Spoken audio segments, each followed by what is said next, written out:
Jeff Bezos, founder of Amazon. I very frequently get the question, what's going to change in the next 10 years?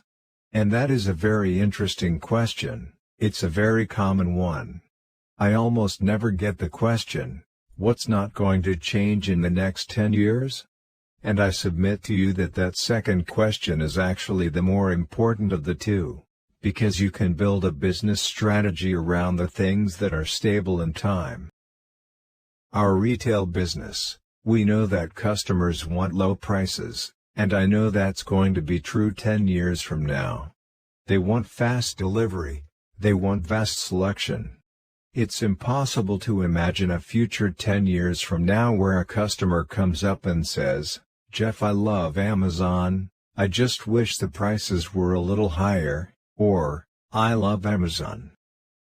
I just wish the prices were a little higher," or, "I love Amazon, I just wish you'd deliver a little more slowly." Impossible.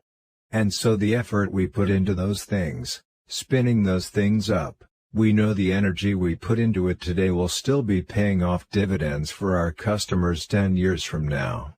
When you have something that you know is true, even over the long term, you can afford to put a lot of energy into it. If you're not stubborn, you'll give up on experiments too soon. And if you're not flexible, you'll pound your head against the wall and you won't see a different solution to a problem you're trying to solve. I wanted to project myself forward to age 80 and say, okay, I'm looking back on my life. I wanted to minimize the number of regrets I have. And I knew that when I was 80, I was not going to regret having tried this. I was not going to regret trying to participate in this thing called the internet that I thought was going to be a really big deal. I knew that if I failed, I wouldn't regret that. But I knew the one thing I might regret is not ever having tried. I knew that that would haunt me every day. When you receive criticism from well-meaning people, it pays to ask, are they right? And if they are, you need to adapt what they're doing. If they're not right, if you really have conviction that they're not right, you need to have that long-term willingness to be misunderstood. It's a key part of invention.